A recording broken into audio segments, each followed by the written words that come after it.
হলো সিরাতুন নবী। কি নবী? সিরাতুন নবীর কত বছর সময়? 23 বছর। আরে পরে কোন মুসল্লি আসবে সেগুলো দেখার বিষয় না, আপনারা যতজন আছে এতগুলো মুখস্থ থাকলে যথেষ্ট। পিছনে যারা আসবে ওরা তো সপ্তাহে একদিন আসে, ওদের এত কিছু জানার দরকার আছে? দরকার নাই। আপনারা যারা নিয়মিত মুসল্লি তারা জানলেই আলহামদুলিল্লাহ। তাহলে 40 বছরে রাসূলের 40 বছরের জিন্দেগিকে বলা হয় মিলাদুন নবী। কি নবী? মিলাদুন নবী। আর 23 বছরের পরের 23 বছরের জিন্দেগিকে বলা হয় সিরাতুন নবী। আজকে আমরা আলোচনা করব রাসূলের 40 বছরের জিন্দেগি, অর্থাৎ মিলাদুন নবী সাল্লাল্লাহু আলাইহি ওয়াসাল্লাম কি এবং কেন এই সম্পর্কে আমরা আলোচনা করব। এবার আসুন নবী আরবি সাল্লাল্লাহু আলাইহি ওয়াসাল্লামের জন্ম তারিখ সম্পর্কে আমরা জানি। নবী সাল্লাল্লাহু আলাইহি ওয়াসাল্লামের জন্ম তারিখের ব্যাপারে কয়েকটি মতামত রয়েছে। উল্লেখযোগ্য আমি 3টি মত উল্লেখ করব। 1 নম্বর, ওয়াকিদি থেকে বর্ণিত একটি হাদিস রয়েছেন। এই হাদিস দ্বারা বোঝা যায় নবী আরবি সাল্লাল্লাহু আলাইহি ওয়াসাল্লামের জন্ম হলো 1 রবিউল আউয়াল। রবিউল আউয়াল মাসের 1 তারিখ। কয় তারিখ? 1 তারিখ। মুহাদ্দিসিনে কেরাম ইবনে হাজার আসকালানি রাহিমাহুল্লাহ এই ওয়াকিদির এই হাদিসটা উনি এই ওয়াকিদি সম্পর্কে বর্ণনা করেছেন মুতরাকুন মাসিয়াতুন আমালিহি। এই ওয়াকিদির এই হাদিস 1 তারিখে যে রাসূলের বর্ণিত এই হাদিস জন্মকালের যে হাদিসটা বর্ণনা করেছেন, এর ভিতরে এই সনদের ভিতরে যে ওয়াকিদি নামে এক ব্যক্তি আছে ইবনে হাজার রাহিমাহুল্লাহ, উনি বলেন মুতরাকুন মাসিয়াতিন আমালিহি। ওনার প্রত্যেকটা কাজের ভিতরে গুনার স্বভাব থাকবার কারণে ওনার এই আমল গ্রহণযোগ্য নয়। সুতরাং 1 তারিখে রাসূলের জন্ম হাদিস থাকতে পারে, কিন্তু 1 তারিখে রাসূলের জন্মর এই হাদিসটা বিশুদ্ধ নয়, সনদের ভিতরে ওয়াকিদি রয়েছে। 2, রাসূলের জন্ম 8 রবিউল আউয়াল। কয় রবিউল আউয়াল? 8 রবিউল আউয়াল। এই হাদিসটি ইমামুল মাগাজি মুহাম্মদ ইবনুল ইসহাক রাহিমাহুল্লাহ থেকে বর্ণিত। উনি বলেন কানা মাউলুদুহু সাল্লাল্লাহু আলাইহি ওয়াসাল্লাম আমিলিন ফিল। আল্লাহর নবী সাল্লাল্লাহু আলাইহি ওয়াসাল্লামের জন্ম হয়েছেন যেই বৎসরে হস্তি বাহিনীর আক্রমণ মক্কা নগরীর মধ্যে পতিত হয়। হস্তি বাহিনী যেই বৎসর মক্কার মধ্যে হামলা করে ওই বৎসরে আল্লাহর নবীর জন্মগ্রহণ হয়। কেউ কেউ বলেছেন কানা বাইনাল ফিল ওয়াল বাইনা মাউলিদি রাসূলুল্লাহ সাল্লাল্লাহু আলাইহি ওয়াসাল্লাম 10 সিনিন। কেউ কেউ বলেছেন হস্তি বাহিনী হামলা এবং রাসূলের জন্মের মাঝখানে 10 বছরের ব্যবধান। আবার কেউ কেউ বলেছেন রাসূলের জন্ম এবং হস্তি বাহিনীর এই 2 ঘটনার মধ্যে ব্যবধান 50 বছরের ব্যবধান। বিশুদ্ধ মত ইবনে অর্থাৎ ইমামুল মাগাজি ইতিহাসবিদ একজন মুহাদ্দিসিন উনি বর্ণনা করেছেন আমিলিন ফিল। রাসূলের জন্মের বিশুদ্ধতম হাদিস হলো যেই বৎসর হস্তি বাহিনী মক্কার ভিতরে আক্রমণ করেন ওই বৎসরেই রাসূলের জন্ম হয়েছেন এবং ওই হস্তি বাহিনীর আক্রমণের 50 দিন পর রাসূলের জন্ম হয়েছেন। কতদিন পরে? 50 দিন পরে। এই হাদিসের মুহাদ্দিসিনে কেরাম ব্যাখ্যা করেছেন হস্তি বাহিনীর যেই ঘটনাটা ঘটেছিল সেটা ছিল মুহররম মাসে, এবং মুহররম মাসের 13 দিন বাকি থাকতে এই হস্তি বাহিনীর ঘটনাটা ঘটেছে। মুহররম মাসের কতদিন বাকি থাকতে? 13 দিন বাকি থাকতে। আর মুহাদ্দিসিনে কেরাম বলছেন হস্তি বাহিনীর 50 দিন পরে রাসূলের জন্ম। কতদিন পরে? তাহলে বিশুদ্ধ হওয়ার ক্ষেত্রে একটা আমরা বিশ্লেষণ করি। মুহররম মাসের 13 দিন বাকি। কতদিন বাকি? 13 দিন। এর পরবর্তী মাস হলো সফর মাস। কি মাস? সফর মাস হলো 29 দিন। 13 আর 29 মোট হলো কতদিন? 42 দিন। আর রবিউল আউয়ালের এই 8 তারিখের হাদিস যদি ধরা হয় তাহলে 42 আর 8 কতদিন? 50 মিলা গেছে। সুতরাং এই হাদিসটা বিশুদ্ধ। রাসূলুল্লাহ সাল্লাল্লাহু আলাইহি ওয়াসাল্লামের জন্ম হলো 8 রবিউল আউয়াল। এছাড়াও আরো একটি মত রাসূলের জন্ম 12 রবিউল আউয়াল। আল্লাহর নবী সাল্লাল্লাহু আলাইহি ওয়াসাল্লামের সাহাবায়ে কেরাম এবং মুহাদ্দিসিনে কেরাম এই হাদিস সম্পর্কে বর্ণনা করেছেন ওয়ালিদা রাসূলুল্লাহ সাল্লাল্লাহু আলাইহি ওয়াসাল্লাম আমিলিন ফিল ইয়াউমাল ইসনাইনি সানি আশরা মিন রবিউল আউয়াল। আল্লাহ নবী সাল্লাল্লাহু আলাইহি সাল্লামের জন্ম হয়েছেন 12ই রবিউল আউয়াল মাসে। আমরা দুটি হাদিসের মধ্যে আমরা সরাসরি রাসূলের জন্ম সম্পর্কে বিশুদ্ধ মত হিসেবে আমরা জানব। প্রথমত হাদিস 8 তারিখের হাদিসটা আমরা 50 দিন পরে হবে, সেটা আমরা বিশুদ্ধভাবে হাদিসের দিন সম্পর্কে আমরা পেলাম। এবার 12ই রবিউল আউয়াল এবং 8ই রবিউল আউয়াল, এই 12ই রবিউল আউয়াল মাসে যে হাদিসটি বর্ণিত করেছেন, এই সনদের ভিতরে দুইজন ব্যক্তিকে উল্লেখ করা হয়েছে। দেখুন, হাদিস বর্ণনা করেছেন দুইজনের মধ্যে একজনের নাম হলো আফফান। একজনের নাম কি? আফফান, যার জন্ম হলো 134 হিজরি সনে। কত সনে? 134 হিজরি সনে ওই ব্যক্তি রাসূলের এই হাদিসটা বর্ণনা করেছেন। আর তিনি আবু সাঈদ থেকে এই হাদিসটা গ্রহণ করেছেন। একজনের থেকে আরেকজন হাদিস গ্রহণ করার পর আরেকজন বর্ণনা করে, এটাকে বলা হয় সনদ।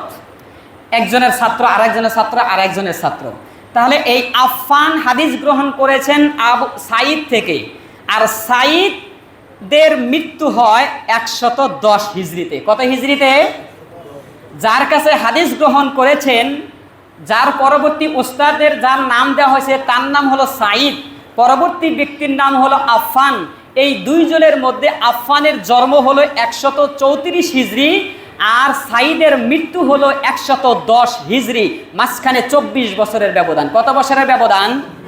এই 24 বছরের ব্যবধান থাকবার কারণে এই হাদিসের মধ্যে মুনকাতে তৈরি হয়েছে, মানে পার্থক্য তৈরি হয়েছে।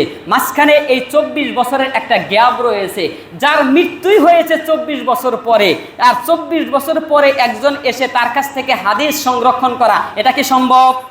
সম্ভব না। সুতরাং এই দুইজনের জন্ম এবং মৃত্যু তারিখ যদি একসাথে করা হয়, তাহলে হাদিসের ভিতরে ইনকিতা, বিচ্ছিন্ন দেখবার কারণে, মুনকাতে হওয়ার কারণে এই হাদিস দলিল হতে পারে না। সুতরাং বিশুদ্ধতম মত হলো রাসূলের জন্মের যতগুলো হাদিস রয়েছে, বিশুদ্ধ মত হলো 8 তারিখ, আর 12 তারিখ হলো প্রসিদ্ধ মত। আমরা এভাবে বলবো, 8 তারিখ হলো বিশুদ্ধ, 12 তারিখ হলো প্রসিদ্ধ। বলেন, 8 তারিখ কি আর 12 তারিখ কি? প্রসিদ্ধ। মানে আমরা সবাই জানি 12 তারিখে, এটা হলো প্রসিদ্ধ, আর বিশুদ্ধ 8 তারিখ। আল্লাহ রাসূল সাল্লাল্লাহু আলাইহি ওয়াসাল্লামের জন্ম তারিখের ব্যাপারে বিশুদ্ধ মত হলো 8 তারিখ, প্রসিদ্ধ মত হলো 12 তারিখ। আমরা এতটুকু জানলেই আলহামদুলিল্লাহ। এবার আসুন, মিলাদুন নবী সাল্লাল্লাহু আলাইহি ওয়াসাল্লাম কেন? রাসূলের এই 40 বছরের জিন্দেগিতে শরীয়তের কোনো কিছুই আল্লাহ তাআলা অর্পিত করেন নাই। নামাজ, রোজা, হজ, যাকাত, যতগুলো ইসলামের শরীয়ী বিধান রয়েছেন, রাসূলের এই 40 বছরের মধ্যে আল্লাহ তাআলা রাসূলের উপরে অবতীর্ণ করেন নাই, এবং উম্মতের উপরেও কোনো কিছু লাজম করে দেওয়া হয় নাই। তাহলে মিলাদুন নবী কেন?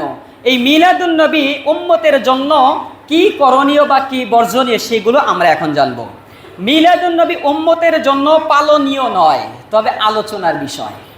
সহজ কথা, মিলাদুন নবী উম্মতের জন্য পালনীয় নয়, কিন্তু আলোচনার বিষয়। আলোচনার বিষয় করলে কি হবে?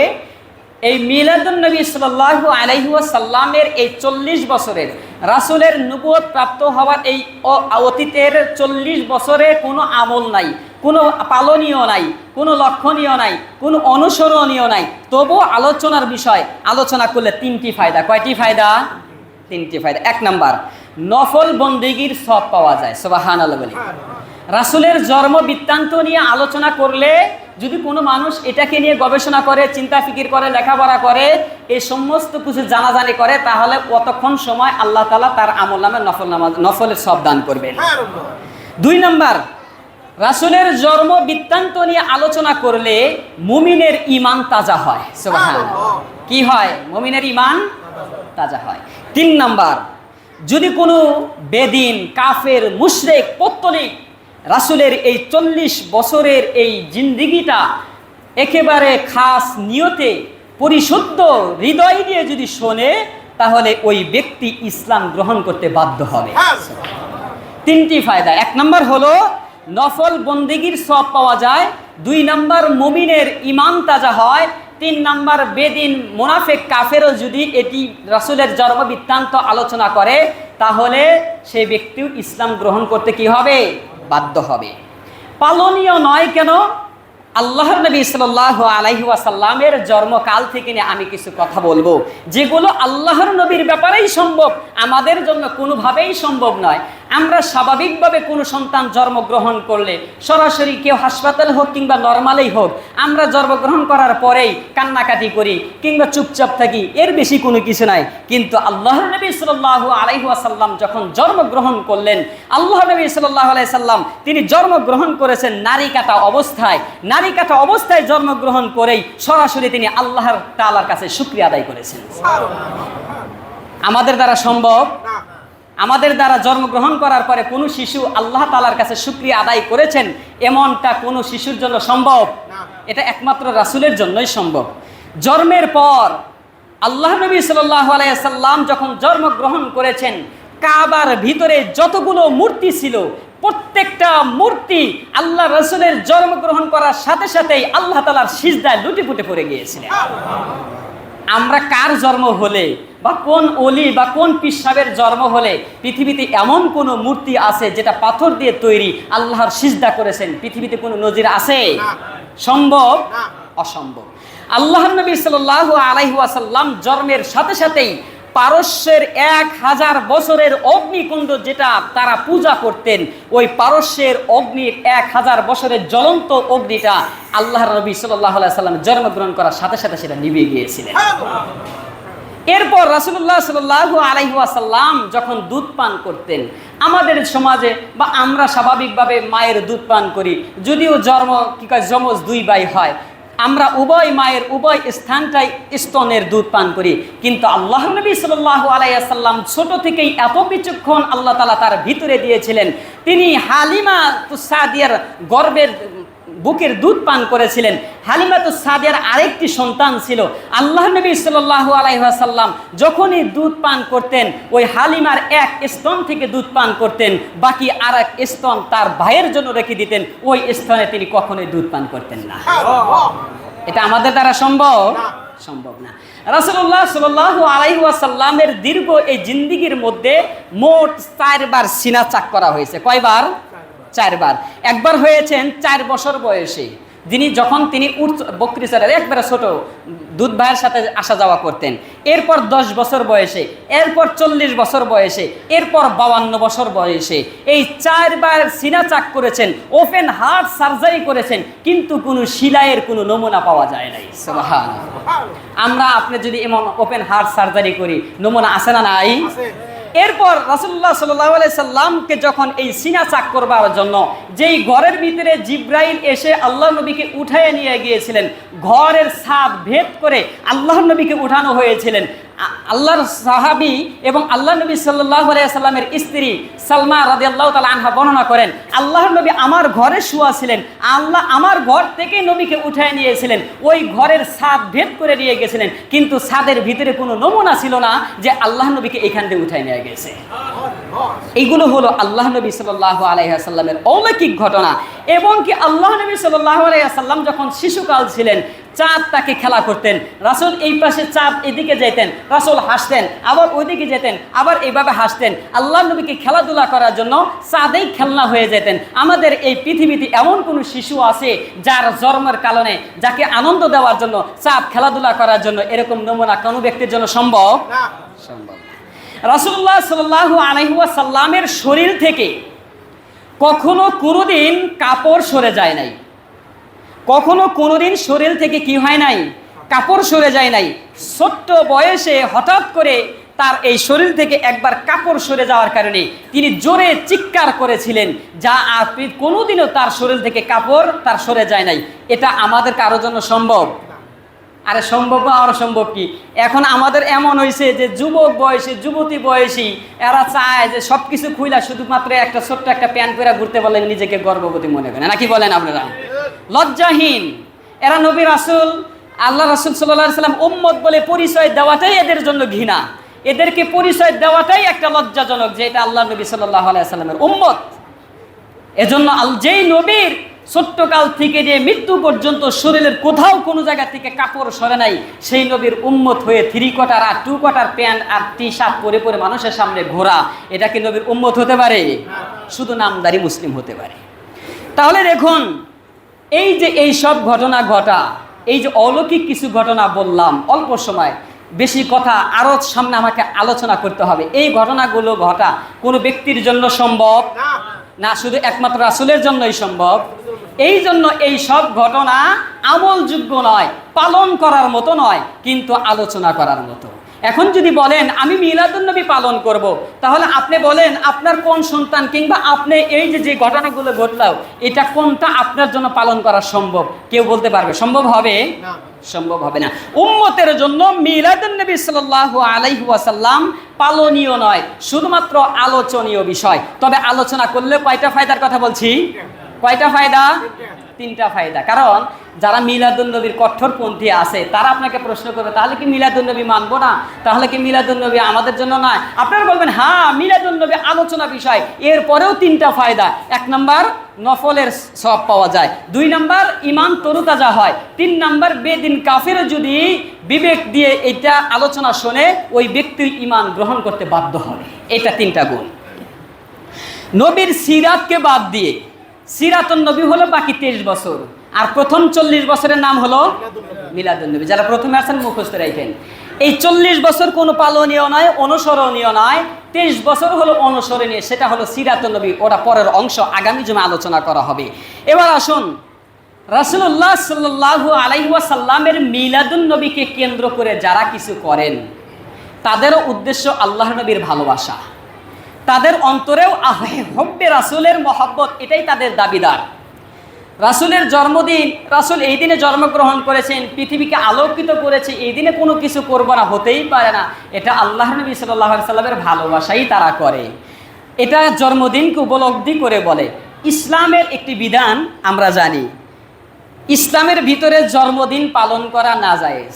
জন্মদিন পালন করা কি? তবে জন্ম তারিখ পালন করা নাজায়েজ, জন্ম তারিখ পালন করা নাজায়েজ, কিন্তু জন্মদিন পালন করা জায়েজ। কথাটা ভালো করে বুঝেন। একটা হলো জন্ম তারিখ পালন করা নাজায়েজ, কথা বলেন, জন্ম তারিখ পালন করা, তারিখ না দিন, তারিখ। জন্ম তারিখ পালন করা নাজায়েজ, কিন্তু জন্মদিন পালন করা জায়েজ। এখন কথা বুঝে থাকলে বলুন, আমরা যেটা পালন করি সেটা জন্মদিন না জন্ম তারিখ? জন্মদিন না তারিখ? কারণ জন্ম তারিখ কি সপ্তাহে একবার আসে না বছরে একবার আসে?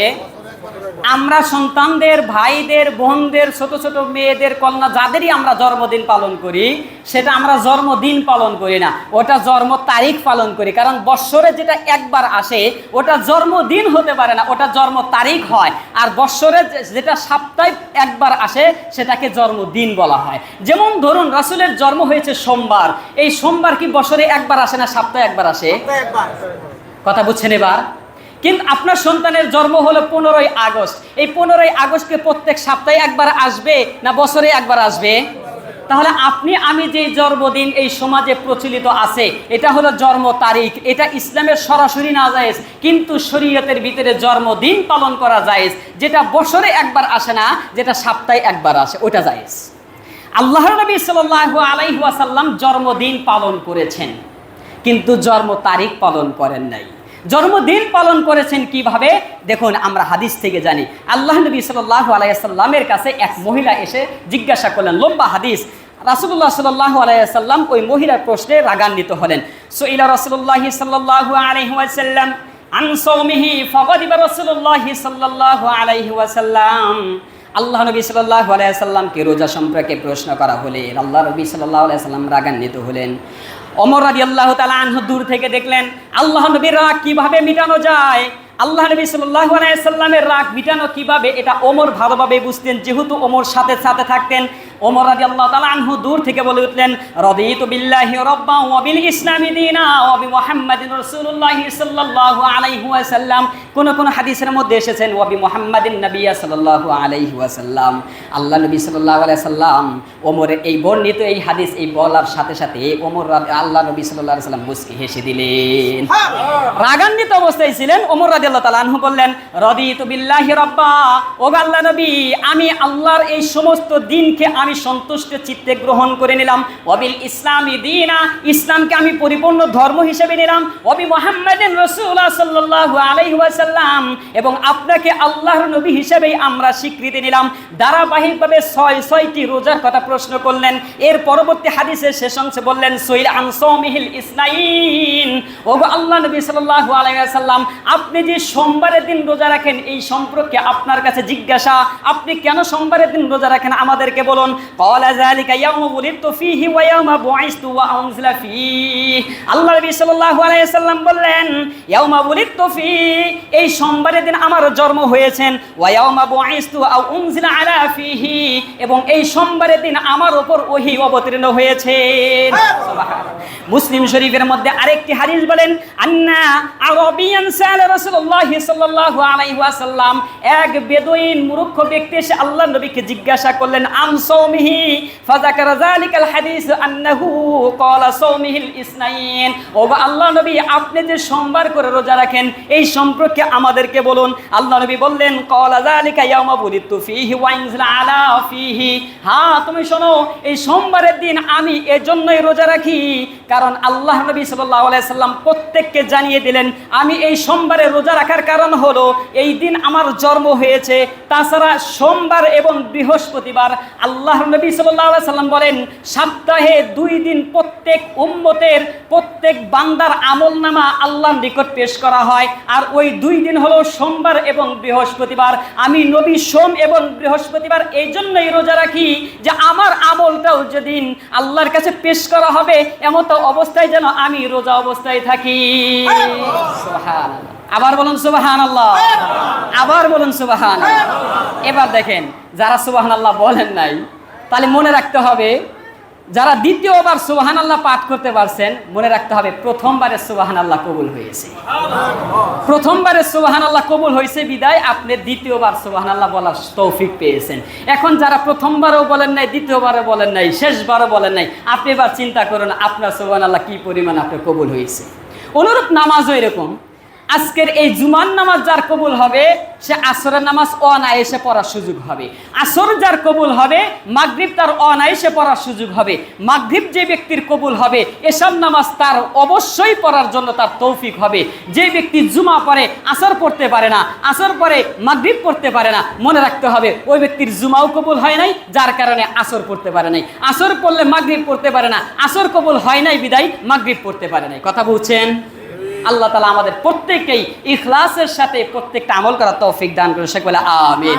তাহলে আমরাও অন্তত পক্ষে এই যে আল্লাহর নবী সোমবারের দিন রোজা রাখতেন, এই দিন তার জন্মদিন ছিলেন। এদিন কি ছিলেন? জন্মদিন ছিলেন, কিন্তু জন্ম তারিখ ছিলেন?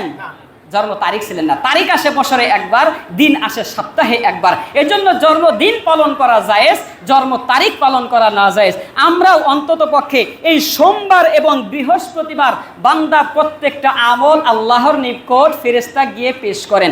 আমরাও চাই আমরা যাতে যাদের সাধ্য আছে, সমর্থ আছে, সুস্থতা আছে, আমাদের আমল যেদিন এই সোমবার এবং বৃহস্পতিবার আল্লাহর নিকট পেশ করা হবে ওই দিন যাতে আমরা একটি ভালো কাজের মধ্যেই থাকি, আমলের মধ্যেই থাকি, কিংবা আমরা সর্বোচ্চ পর্যায়ে রোজা অবস্থায়ও থাকি বা থাকতে পারি। আল্লাহ তাআলা আমাকে এবং আপনাদেরকে তৌফিক দান করুন, সকলে বলে আমিন।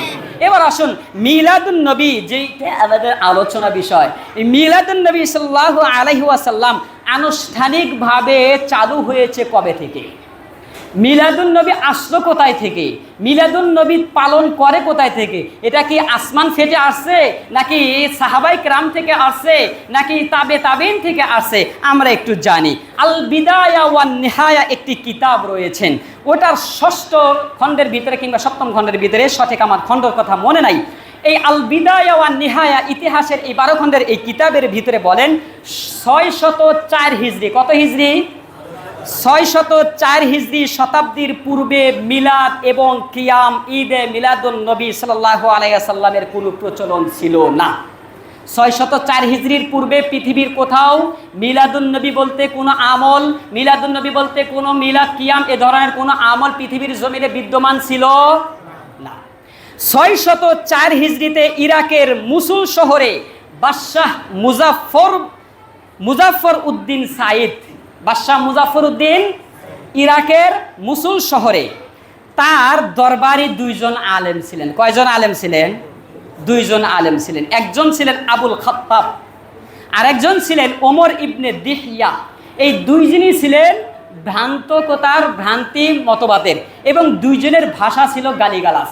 বর্তমানেও যারা এই ভণ্ডদের অনুসারী আছে কিংবা ঈদে মিলাদুন নবীর অনুসারী কঠোরপন্থী যারা পালন করে, তারা যখন দলিল আদিল্লাহ ওলামায়ে কেরামের কাছে না পারবে, তখন তারা মুখের ভাষা দিয়ে তারা জিতে যাবে। অর্থাৎ এমন এমন খারাপ ভাষা বা এমন কঠোর ভাষা ব্যবহার করবে, দলিলে না জিততে পারলেও মুখের ভাষায় তারা জিতে যাবে। এটা বিদ্যমান এখনও আছে। সুতরাং তাদের ভাষা ছিল ভিন্ন। মা আনা আলাইহি ওয়া আসহাবি, এটা রাসূলের কোনো অনুসারী ছিল না, এটা রাসূলের কোনো আমল ছিল না, সাহাবীদের কোনো প্র্যাকটিক্যাল নমুনাও ছিল না। নবী আরবি সাল্লাল্লাহু আলাইহি ওয়াসাল্লামের 23 বছরের জিন্দেগিতে মিলাদুন নবী ছিল না। এরপর খেলাফতের 30 বছর, এই 30 বছরের মধ্যে রাসূলের এই কোনো খেলাফত 4 খলিফার কেউ মিলাদুন নবী আমল করেন নাই। তাবেঈনদের 200 সাহাবায়ে কেরাম তাবেঈনদের 220 হিজরি পর্যন্ত কোনো মিলাদ কিয়াম ছিলেন না। ইমাম মুস্তাহিদদের যে 4400 খ্রিস্টা হিজরি পর্যন্ত কোনো মিলাদ কিয়াম ছিলেন না। সুফি সাদক এবং মুজাদ্দিদে আলফি সারি যারা ছিলেন মহামনীষী 600 হিজরি পর্যন্ত, এর আগ পর্যন্ত ঈদে মিলাদুন নবী ছিলেন না। তাহলে ঈদে মিলাদুন নবী চালু হয়েছে 604 হিজরি সন থেকে। কত হিজরি সন থেকে? বাংলাদেশে ঈদে মিলাদুন নবী চালু হয়েছে কত সাল থেকে? বাংলাদেশে ঈদে মিলাদুন নবী চালু হয়েছে 1974 সালে চট্টগ্রামে পাকিস্তানের তৈয়ব শাহকে আগমন করে চট্টগ্রামের জমিনের সর্বপ্রথম ঈদে মিলাদুন নবী কায়েম হয়েছে। ঈদে মিলাদুন নবী সর্বপ্রথম পালন হয়েছে। যারা ঈদে মিলাদুন নবী পালন করেন তাদের কাছে প্রথম প্রশ্ন, এই ইতিহাসের এই ভারতবর্ষের মধ্যে 1974 সালের কোথাও কোনো জায়গায় যদি ঈদে মিলাদুন নবী পালন হয়ে থাকে সেই দলিলটা আমাদেরকে দেখাবে। সুতরাং 1974 সালে তৈয়ব শাহ পাকিস্তান থেকে চট্টগ্রামে এসে সর্বপ্রথম ঈদে মিলাদুন নবী আমল করেন। ঈদে মিলাদুন নবী পালন করা বেদাআত কেন আমরা জানবো এখন।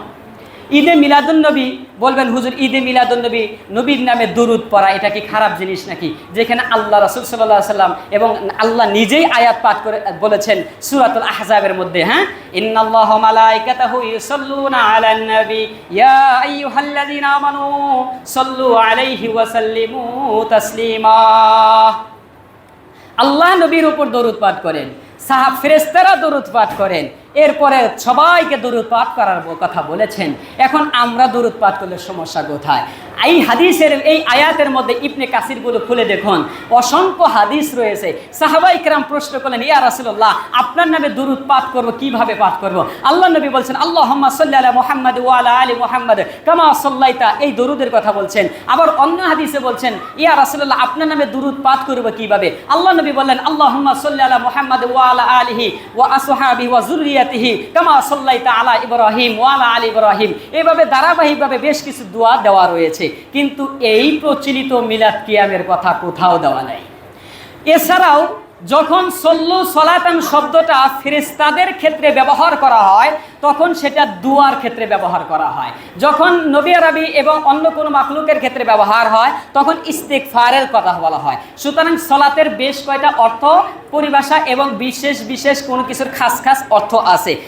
যখনই সলাত শব্দটা ফেরেশতাদের সাথে খাস হয়ে যায় তখন সেটা দুয়ার অর্থ ব্যবহার হয়। সুতরাং এখানে আল্লাহর নবীকে ফেরেশতাদের যে দোয়া করার কথা বলার অর্থ হলো ফেরেশতারা যাতে আল্লাহর নবীর জন্য দোয়া করে, ফেরেশতারা যাতে আল্লাহর জন্য, আল্লাহ নবীর জন্য আল্লাহর কাছ থেকে দোয়া প্রার্থনা করে, এই কথা আল্লাহ তাআলা অনুমতি দিয়েছেন। দাঁড়ায়া দাঁড়ায়া মিলাদ কিয়ামের কথা বলা নাই। কিন্তু দুঃখের বিষয়, আমাদের এই সমাজে এসেও অসংখ্য কুরআন এবং হাদিসের দলিল আদিল্লা থাকা সত্ত্বেও ইমামদেরকে বাধ্য করা হচ্ছে।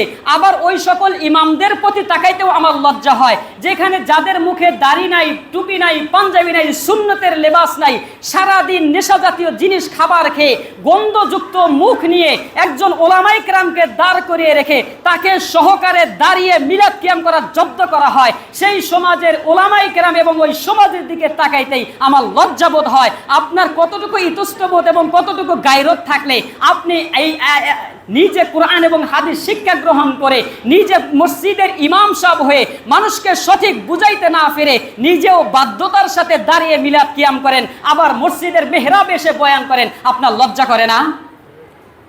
এই কিছুদিন আগেই এই মুজারমেলের মধ্যে ঘটনা ঘটছে।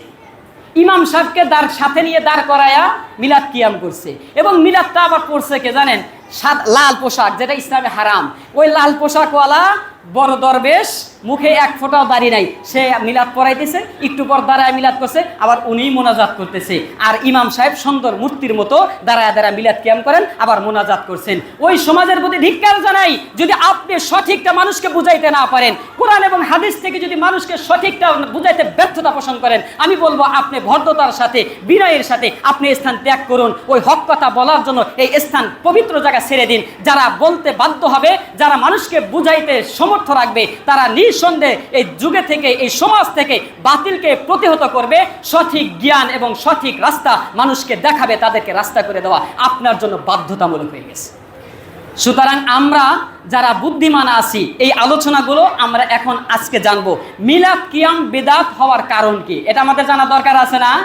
দেখুন, কোনো আমল আল্লাহর নিকট কবুল হওয়ার ক্ষেত্রে 4টি শর্ত আছে। কয়টি শর্ত? এই 4টি শর্ত মনে রাখতে হবে। এই 4 শর্ত যদি আপনি মনে রাখতে পারেন, তাহলে আপনিও ধোকার মধ্যে পড়ে যাবেন। একটু পরে আমি যুক্তিতেও বলবো। 4টি শর্ত হলে আল্লাহর নিকট আমল কবুল হবে। 4 শর্ত পাওয়া না গেলে কোনো আমল আল্লাহ তাআলার কাছে কবুল হবে না। শর্ত কয়টা? জোরে বলেন, কয়টা শর্ত? এই 4টা সবাইকে মুখস্থ করতে হবে। 1 নাম্বার, ঈমান হতে হবে। যে আমল করবে ওই ব্যক্তি ঈমানদার হতে হবে, ঈমানওয়ালা হতে হবে। আমরা এখানে কেউ বেঈমান আছি? কথা বলেন না কেন? আমি তো অসুস্থ, আমি তো এখনো শরীর আমার কাঁপতেছে। আমি দেখি আপনারা আমার চেয়ে বেশি অসুস্থ। যারা আমল করবে তারা ঈমানদার হতে হবে। কি হতে হবে? আমল কবুল হওয়ার জন্য প্রথম শর্ত ঈমানদার হওয়া। কি হওয়া? ঈমানদার। 2 নাম্বার, নেক আমল হওয়া। কি আমল হওয়া? অনেকেই বলে না, জানার দরকার নাই। 2 নাম্বার কি আমল, কি দরকার? নেক আমল। 3 নাম্বার সহিহ নিয়ত। কি নিয়ত? সহিহ নিয়ত, মানুষকে দেখানোর উদ্দেশ্য না, একমাত্র আল্লাহকে দেখানোই উদ্দেশ্য, সহিহ নিয়ত। 4 নাম্বার নবীর তরিকা। কিসের তরিকা? পীরের তরিকা, আলেমের তরিকা, ইমামের তরিকা, সরাসরি কার তরিকা? তাহলে 1 নাম্বার কি? ইমানদার। দেখেন অনেকেই বলেন নাই, পারেন না। 1 নাম্বার কি? আমলকারী ইমানদার হতে হবে। 2 নাম্বার নেক আমল হতে হবে। 3 নাম্বার নিয়ত, সহিহ নিয়ত হতে হবে। 4 নাম্বার নবীর তরিকা হতে হবে। আবার যারা আমল করবে ইমানদার হতে হবে। 2 নাম্বার নেক আমলওয়ালা হতে হবে, নেক আমল হতে হবে। 3 নাম্বার নিয়ত শুদ্ধ হতে হবে। 4 নাম্বার নবীর তরিকা হতে হবে। এই 4টি শর্ত পাওয়া গেলে আপনার ইবাদত কবুল হবে। তাছাড়া পৃথিবীর কোনো আলেম এই ফতোয়া দিতে পারবে না আপনার আমল কবুল হবে। সুতরাং 4টি শর্ত অবশ্যই থাকতে হবে প্রত্যেক আমলের ক্ষেত্রে।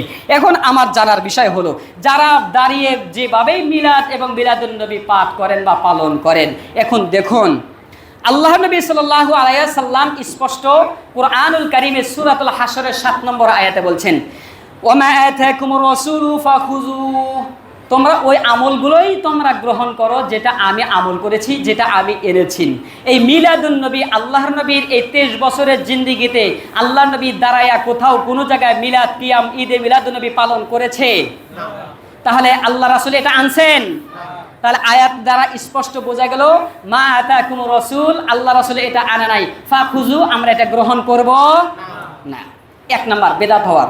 2 নাম্বার, মিলাদ কিয়াম যদি শরীআই বিধানী হয়ে থাকে, শরীয়তের যদি কোনো আমলই হয়ে থাকে তাহলে আল্লাহ তাআলা স্পষ্ট বলেছেন, আল ইয়াউমা আকমালতু লাকুম দীনাকুম ওয়া আতমামতু আলাইকুম নি'মাতি ওয়া রাদিতু লাকুমুল ইসলাম দীনা।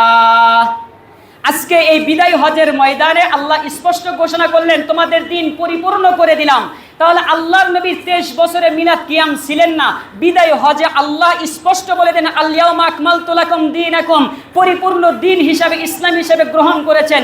এই মিলাদুন নবী যদি শরীয়তের কোনো বিধানই থাকে তাহলে ইসলাম পরিপূর্ণ বিধান হলো। আর রাসূলের জিন্দেগিতে পরিপূর্ণ জীবন বিধান পাইছে।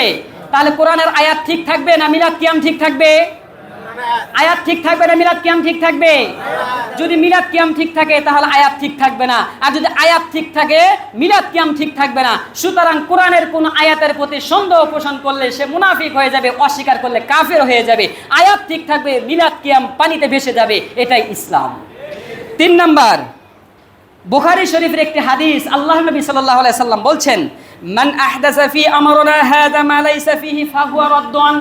আল্লাহ নবী সাল্লাল্লাহু আলাইহি ওয়াসাল্লাম যেটা করতে আদেশ করেছেন ওটাই করবেন, যেটা আদেশ করেন নাই সেটাকে প্রত্যাখ্যান করতে হবে। সুতরাং মিলাদ কিয়াম করার ক্ষেত্রে সরাসরি কোনো আদেশ আল্লাহ নবী থেকে পাওয়া যায় নাই, এই জন্য মিলাদ কিয়াম করা যাবে না। এখন প্রশ্ন হবে, সাধারণ মানুষের থেকে প্রশ্ন হতে পারে বা আপনারাও প্রশ্ন করেন, তাহলে কি আল্লাহর রাসূলের নামে দরুদ পড়া কি আমরা ছেড়ে দেব? দরুদ পড়া কি খারাপ কাজ? এখন দেখুন, দরুদ পড়া খারাপ না ভালো আমার এই কথাটা বুঝুন। মা আনা আলাইহি ওয়া আসহাবি, রাসূল করেন নাই, রাসূলের কোনো উম্মত করেন নাই। এই অল্প সময় 1 মিনিটের মধ্যে, যেহেতু সময়সীমা পার হয়েছে, 1 মিনিটে বুঝুন নফল নামাজ পড়া ভালো না খারাপ? ভালো না খারাপ? কোনো এক ব্যক্তি আলী রাদিয়াল্লাহু তাআলা আনহুর সময় ঈদের দিন সকালে নফল নামাজের মধ্যে দাঁড়াইছেন, ঈদের দিন সকালে নফল নামাজের জন্য দাঁড়ায় গেছেন। আলী রাদিয়াল্লাহু তাআলা আনহু ওই ব্যক্তিকে নফল নামাজ পড়তে বাধা দিলেন। এখন আপনারাই বলুন, নফল নামাজ খারাপ না ভালো? কিন্তু ওই ব্যক্তি ইমানদার ছিলেন নাকি ইমানদার ছিলেন না? ইমানদার ছিলেন। তার নেক আমল, নফল নামাজ একটা নেক আমল, তার নিয়ত সহি, 3টা জিনিস পাওয়া গেছে। কিন্তু ঈদের দিন নফল নামাজ পড়া নবীর তরিকার মধ্যে না পাওয়া যাওয়ার কারণে আলী রাদিয়াল্লাহু তাআলা আনহু সেটাকে বাধা দিয়েছেন, যার কারণে ওই ব্যক্তির 3 শর্ত থাকা সত্ত্বেও 4th শর্ত নবীর তরিকা যেহেতু নাই, এই জন্য ওই ব্যক্তিকে আল্লাহর নবী সাহাবী আলী রাদিয়াল্লাহু তাআলা আনহু বাধা দিলেন, তোমার এই কাজ ভালো হলেও এই আমল করা যাবে না। কথা বুঝছেন এবার? তাহলে নফল আমল ভালো কাজ, কিন্তু 4th নম্বর শর্ত সে ইমানদার ছিলেন, নেক আমল ছিল, সহি নিয়ত ছিল, কিন্তু নবীর তরিকা নাই, যার কারণে নফল নামাজ ভালো হওয়া সত্ত্বেও ওই নামাজকে বাধা দিয়েছেন আলী রাদিয়াল্লাহু তাআলা আনহু স্বয়ং নিজে। আবার আমরা এই 12 রবিউল আউয়াল মাসে অনেকে মনে করে এটাকে বড় ঈদ। কি ঈদ? বড় ঈদ মনে করে। নাউজুবিল্লাহ বলেন সবাই। আল্লাহ নবী সাল্লাল্লাহু আলাইহি ওয়াসাল্লাম বড় ঈদের কথা বলেন নাই, খালি ছোট ছোট ঈদের কথা খবর আমাদেরকে দিয়েছেন, নাকি বলেন? আল্লাহ রাসূল সাল্লাল্লাহু আলাইহি ওয়াসাল্লাম ইন্নাল্লাহা কাদ আবদালাকুম বিহিমা খায়রা, তোমাদের বিপরীতে 2টি দিন উত্তম দেওয়া হয়েছে, ওয়ায়াউমাল আযহা ওয়ায়াউমাল ফিতরি, একটা হলো ঈদুল ফিতর, একটা হলো ঈদুল আযহা। সুতরাং ঈদুল ফিতর এই 2টা ছোট ঈদ, আর ঈদে মিলাদুন নবী বড় ঈদ, এটার খবর আমাদেরকে দেন নাই, নাকি? আপনারা কি মনে করেন দেন নাই?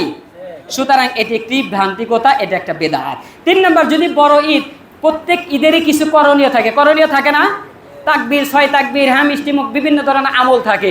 সুতরাং এই ঈদে মিলাদুন নবীর কি কি করণীয় আছে সেগুলো আমরা একটু জানতে চাই। 4 নম্বর, পৃথিবীর জমিনে যতগুলো ফিকার শাস্ত্র, হাদিসের শাস্ত্র আছে, কোথাও কোনো ঈদে মিলাদুন নবীর ভাব কায়েম নাই। আলিয়াতে যান, কমিতে যান, প্রত্যেকটা ইসলামী স্টেটের মধ্যে যান, আপনি এখানে কোথাও ঈদে মিলাদুন নবীর ভাব কায়েম, অধ্যায় কায়েম, এগুলো কিছু নাই। আপনি ঈদে মিলাদুন নবী কোথায় পাইলেন? কোথায় পাইলেন? সুতরাং ঈদে মিলাদুন নবী, নবীর জন্ম তারিখ নিয়ে নবীর এই দিনকে মাতামাতি করা, এটা ইহুদিদের স্বভাব। কারণ ইহুদিরা এখনো ঈসা আলাইহিস সালামের সেই জন্মদিন নিয়ে, খ্রিস্টাব্দ নিয়ে তারা মাতামাতি করে।